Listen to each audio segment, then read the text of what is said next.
Assalamualaikum warahmatullahi wabarakatuh. Perkenalkan, nama saya Karisma Mufidatul Husna, NIM 077. Di sini saya akan melanjutkan materi dari Mbak April mengenai implementasi bisnis syariah bebas maghrib di pengantar bisnis syariah. Di sini saya bagian yang ke C atau yang poin ketiga, yaitu implementasi bisnis syariah tanpa riba. Sebelum kita membahas itu, kita perlu tahu apa itu riba dan keharamannya. Riba itu merupakan ziyadah atau tambahan, sedangkan secara terminologis, riba itu adalah tambahan yang dikhususkan.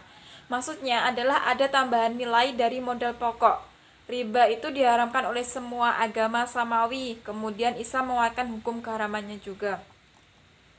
Riba itu bisa mengakibatkan ketimpangan profit untuk sebagian pihak saja. Inilah yang mengakibatkan segelintir orang merasa diuntungkan dan sebagian orang itu merasa dirugikan. Macam-macam riba itu ada 4. Yang pertama itu ada riba hard, yang artinya itu kelebihan yang diisyaratkan pada orang yang berutang. Kemudian yang kedua itu ada riba jahiliyah, atau utang dibayarkan lebih dari pokok sebab si peminjam tidak dapat memenuhi kewajiban pembayaran lebih dari waktu yang ditentukan. Kemudian yang ketiga yaitu riba fadl, di mana tukar menukar dengan barang yang sejenis namun dengan kadar atau takaran yang berbeda. Sementara barang yang dipertukarkan pun masuk ke dalam jenis barang riba. Yaitu yang keempat, riba nasyiah, yang merupakan penangguhan penyerahan atau penerimaan jenis barang ribawi yang dipertukarkan dengan jenis barang ribawi lainnya. Kemudian, bisnis properti dan transaksi riba itu penerapannya itu dalam sebuah bisnis yang akan ada transaksi di dalamnya, seperti dalam bisnis properti. Salah satu bisnis menjanjikan dan diperkirakan akan terus menjadi bisnis yang paling menguntungkan di masa depan. Sekarang ini sudah banyak orang yang memulai bisnis properti karena bisnis ini dapat mendatangkan laba yang sangat besar. Namun tak hanya itu, bisnis properti semakin populer didukung dengan peminatnya yang terus bertambah.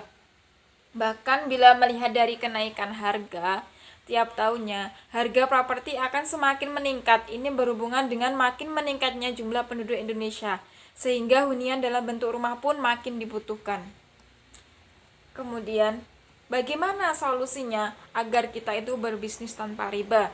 Kita itu menerapkan sistem mudharabah, di mana akad itu ditujukan untuk mengembangkan harta jika dilihat dari sisi orang yang memberi modal usaha, dan merupakan sebab kepemilikan harta jika dilihat dari sisi orang yang mengelola harta. Disebut pengembangan harta karena pada mulanya seorang itu telah mempunyai harta dan dengan akad mudharabah berharap hartanya itu akan berkembang dari bagi hasil. Disebut sebab kepemilikan harta dilihat dari pengelola karena dengan akad mudharabah pengelola itu yang tadinya tidak mempunyai harta menjadi mempunyai harta dari bagi hasil. Mudharabah itu kan merupakan investasi dari pranata ekonomi yang telah hidup sejak dulu. Sebab Abbas bin Abdul Muthalib radhiyallahu anhu pernah menyerahkan harta untuk dikelola dengan sistem mudharabah. Yang kemudian selanjutnya, manfaat yang dirasakan dari akad mudharabah ini itu apa? Yaitu manfaatnya itu bukan hanya dari pihak salah satu saja, tetapi juga dirasakan oleh banyak pihak. Dengan adanya pengelola modal, berarti adanya pemain baru dalam sektor real yang bertugas untuk mendistribusikan kebutuhan manusia. Artinya adanya pelaku usaha karena sudah mendapatkan modal yang memproduksi kebutuhan untuk manusia.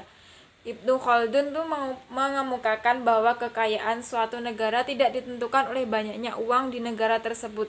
Kekayaan suatu negara ditentukan oleh tingkat produksi domestik dan neraca pembayaran positif dari negara tersebut.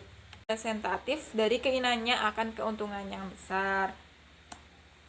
Sekian presentasi dari saya, akan dilanjutkan oleh pemateri selanjutnya. Wassalamualaikum warahmatullahi wabarakatuh.